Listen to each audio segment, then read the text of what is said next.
The incident actually took place right in the middle of the bridge here. One mouse got killed and the 4 army personnel were killed as well.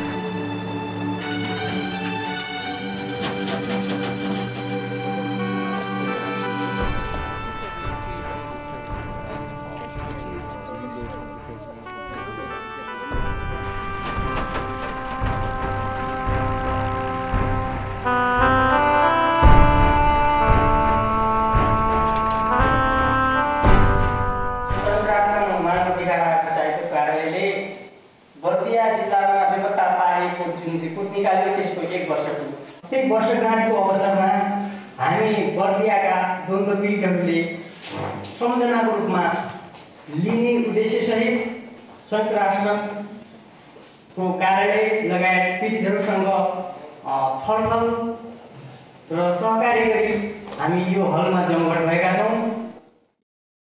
सानो छोरालाई जिम्मा हाले पुर्दै बरु के गल्ती छ मैले सबैलाई दबाई गरिदिएको मैले जसलाई पनि गर्नु म सबैलाई दबाई गर्ने बस्दियो जनताले गर्ने भन्दा पुर्दै सानो छोरालाई भेट्नु पाएँ लगे एउटा छोरालाई टिपेर ठाकुरद्वारा लगे लग्दाखेरि आज देऊ मेरो छोरो भोलि देऊ मेरो छोरो भन्दै गएँ म रुँदै कल्लाउँदै जाँदाखेरि तेरो छोरा आउँछ ठिक छ भनेर आज लगेर मेरो छोरालाई फागुनको 27 गते लगेको छोरालाई चैतको 1-2 गते 5 गते आउँछ भनेको छोरालाई विपत्ता पारिदिएर आज विपत्ता पारे तेरो छोरो केशरबहादुर बस्नेत वीरन्तमा भनेर भन्दाखेरि मारे भन्ने अब सुन्यो तेरो छोरो वीरन्त भने त्यो भित्र राखेको छोरो वीरन्त कसरी भयो जब जेलमा हालेको छोरो न सास न लास पाइने भयो सास त अब कहिले पाउँथ्यौँ र लासै पनि नपाएर लासमा त हामीले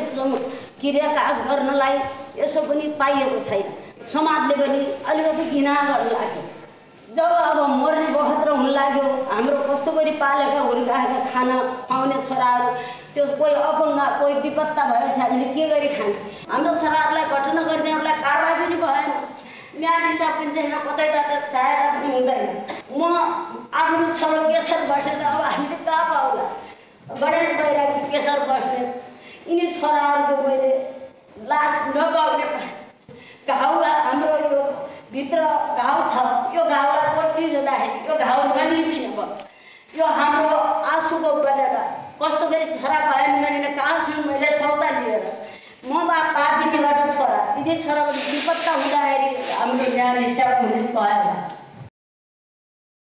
मेरो घटना 2057 साल चैत्र 26 गते राति 9 बजेको समयमा 60-70 जनाको समूहले आएर निर्मम तरिकाले दुवै खुट्टा भाँचिदिएको अवस्था छ। सङ्कटकालको अवस्थामा निवेदन दिन नपाएर अब डर तरास गरेर निवेदन दिएनौँ।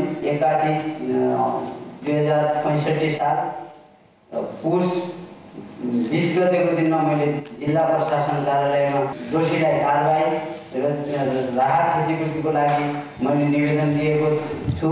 स्थानीय शान्ति समितिमा पनि 2066 साल साउन 1 गते दर्ता नम्बर 1 मा मैले निवेदन दिएको छु। 3-4 चोटि म पटक गइसकेँ तपाईँहरूको लागि केही छैन भनेर त्यहाँ पनि त्यस्तै जवाब आएको छ। अब यहाँले तत्कालै राज्यलाई यो सत्य निरूपण आयोग गठन गरी हामी यातना अपाङ्ग दोषी सबै पीडितहरूको लागि छिटोभन्दा छिटोको न्याय दिलाइदिन यहाँहरूलाई आग्रह गर्दै आफ्ना 2 शब्द यहीँ टुङ्ग्याउँछु। जेलमा राखे मलाई जेलमा लेखाए कि देउता मलाई देउता पार्छ तर देउता नपारेर जेलमा लेखा मलाई धेरै घटनाहरू दिएर हिन्दू नगर्न सक्ने भएको कारणले पनि मलाई जेलमा लेखाए कि अनुसन्धानको लागि भनेर जेलमा राखेका छौँ भन्ने उसले बाना मलाई मुटुमा परिवर्तन गरेको थियो।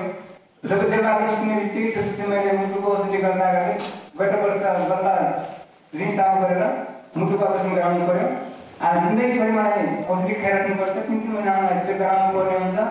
यी आजसम्म मैले राज्यबाट पनि सहयोग पाएको छैन र मलाई राज्यले किन यसरी गर्यो भनेर कुनै दोषीमाथि पनि कारबाही भएको देखाएको छैन। मलाई धेरै दुःख लागेको छ। खोल्न पाएन किनभने सङ्कटकालको बेला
मेरो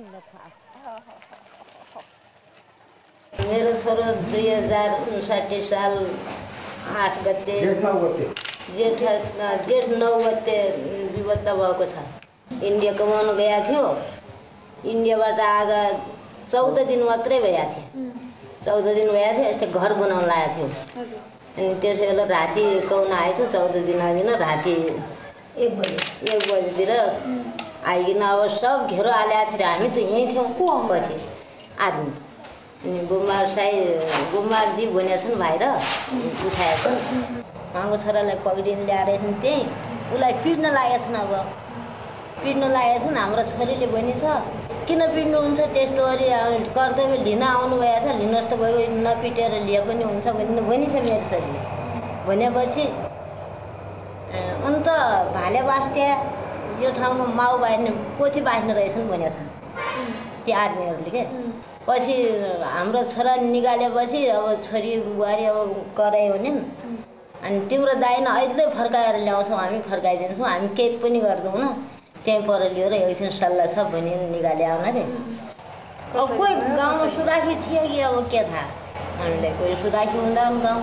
अब अघिल्लो दिन त त्यो मेजर आइकन गाउँमा घुमिकन गयो। अब पेटको महिना लग्यो असार अन्तिममा गयौँ हामी चिसापानी गयौँ र अब त्यो भिड त जानु नदिने भिड त जानु पनि न त होइन पनि गएपछि सोधेपछि यहाँ हाम्रो छोराहरू यस्ता यस्ता किसिमका यो नाम गरे अनि यहाँ छन् कि भनेर सोध्यौँ र छुनै छैन नि यहाँ त्यस्तो नामको मान्छे हामीले त्यस्तो नामको मान्छे। अब त्यो दिनमा हामी जान पनि जानै गएनौँ माछाघर जानै गएनौँ हामी गस्तीमा माछाघर जानै गएनौँ। त्यस्तो नामको मान्छे हामी ल्याउँदै ल्याएनौँ भनेको भनेर जवाब दिए। आशै पनि मऱ्यो क्या अब त आशै मऱ्यो।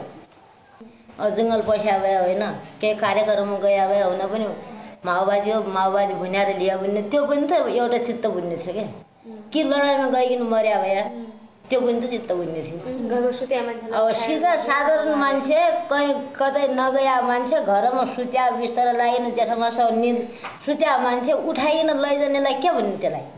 अब कहीँ जिउँदो भएपछि आउँछ कि अब कहीँ जिउँदो भएपछि आउँछ होला मर्या छ भनेपछि केही नभए पनि त सार्वजनिक होला। अब फलान ठाउँ मऱ्यो अरे फलान ठाउँ मारिदिउँ अरे हामीले भन्छन् भन्न त्यही सुनिन्छ कि त्यति सुन्न लाग्यो हो हाम्रो आशा त्यो पनि अब के लास चाहियो होइन हाम्रो कि सास चाहियो। अनि ऊ दोषीलाई कारबाही सबभन्दा त दोषीलाई कारबाही खोजेका छौँ हामी।